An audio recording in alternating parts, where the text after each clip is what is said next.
Welcome to the Comfortable in Chaos Podcast. Strangle your demons and let's go. Y'all need Jesus!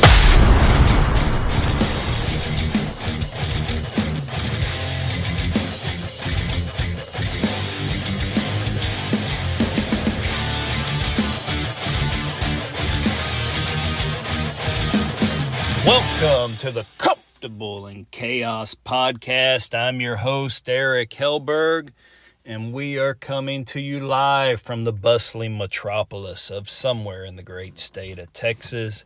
And let's go back. We're just like Einstein here. We have no special talents.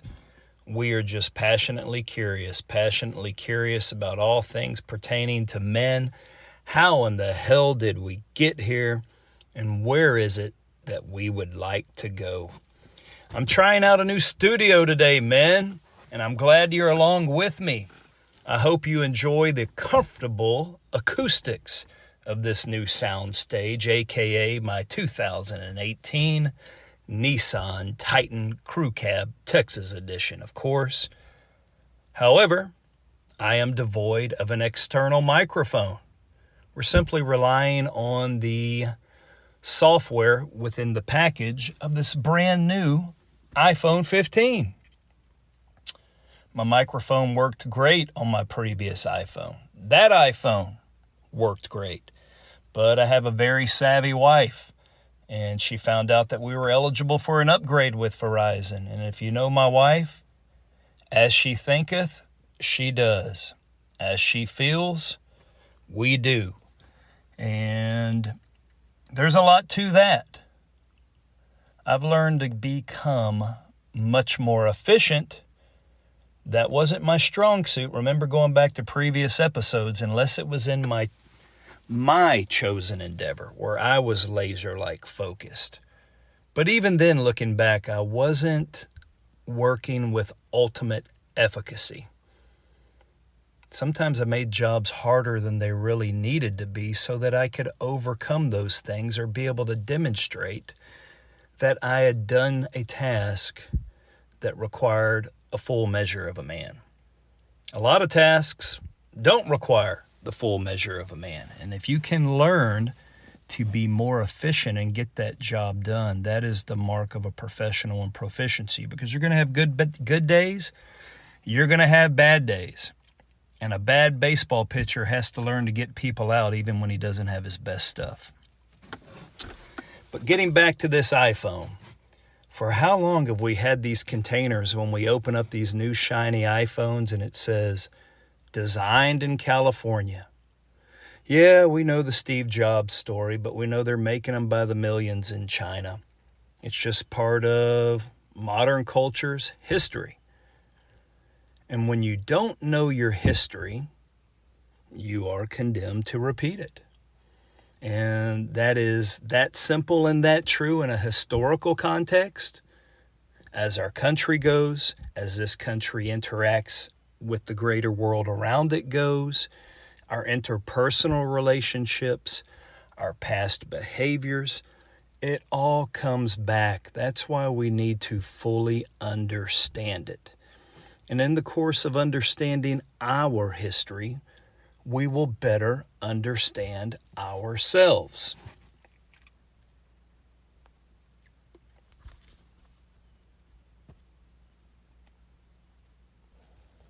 Alas, so back to Apple and back to Steve Jobs.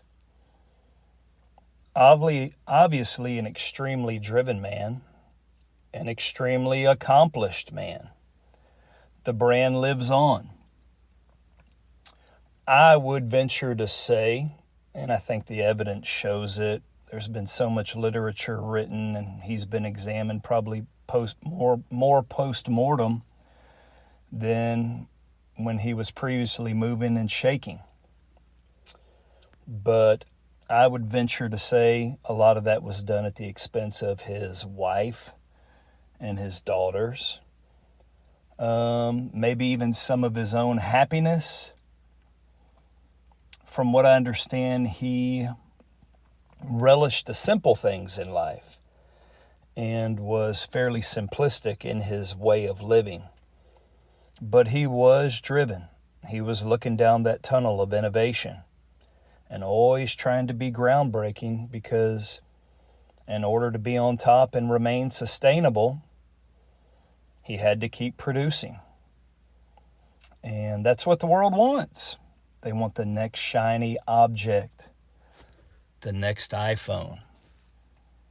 I'm here to say that what's glittering, like the old song says, believe that was Dan Seals, is not gold. And that myopic focus and determination that allowed him to build one of the biggest empires probably in the world at that time may have led to his premature illness and ultimately death. Not a medical expert, but the two seemingly go hand in hand sometimes. What I've heard further about Steve Jobs is that he left the bulk of his inheritance at approximately, I think, $10.6 billion to his wife. Nothing was left to his daughters. I wonder if they were resentful. I wonder how that shaped those future dynamics. In my humble estimation, I think it's probably best that our children grow up without any money, enough to get by, but that they have two good parents. That there may be the most elusive package on this planet. Two good parents. That is the precursor to it all.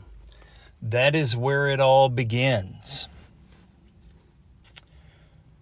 We learn that life solely isn't all about us, and certainly it is not all about them. It's about a relationship, and two good parents is an enigma in this modern world. It's that forbearance we need so that we may go forward. If you have any interest in looking outside of yourself, and if you're on this show with me, my guess is that you do. This world is crazy.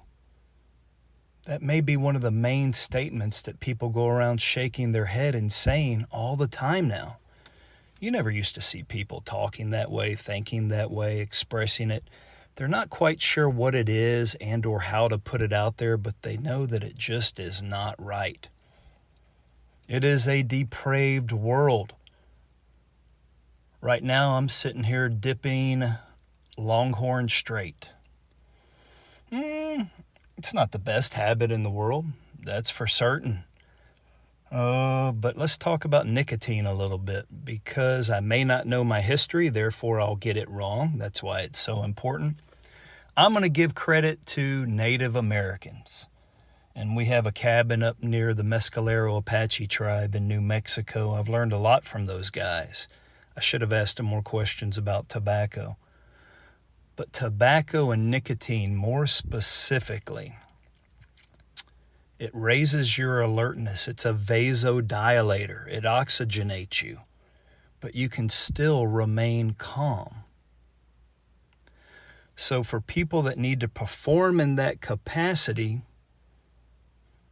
it's a wonderful chemical. At the same time, if your internal environment's feeling a bit chaotic, it's perfectly understandable that you would reach for a cigarette and or after other activities whereby you feel it enhances the experience. It's just a drug, though. It's no different than coffee. I mean, Juan Valdez was great. We learned all about Colombian coffee when I was a kid. Those commercials were amazing. Heck, I wanted to go to the mountains and pick those beans with him. But if you know your history, you know that coffee came from Ethiopia. So old Kafka, a goat herder, he noticed that when his goats ate these red beans as they were blooming, man, they started dancing and jumping around. He passed them on to some monks. They started including them in ceremonies. Before long, these monks could stay up all night and pray. So there was efficacy there with coffee. In fact, most drugs, other than the ones that are just purely synthetic creations from a lab, all are of original design. People found a use for them, and then they found a way to proliferate them because they produced a certain feeling, sensation, and or dumbed down another one, and it went worldwide.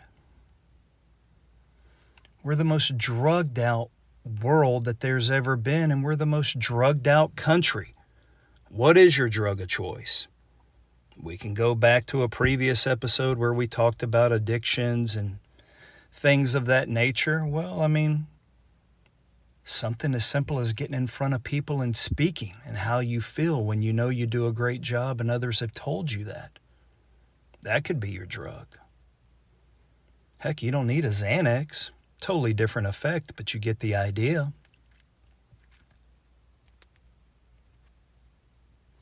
How is it in today's world that drugs have just proliferated, don't want to butcher the word, basically enveloped us? That means people are looking to use them. They're looking to get away from something, to feel different about some type of nature in their lives.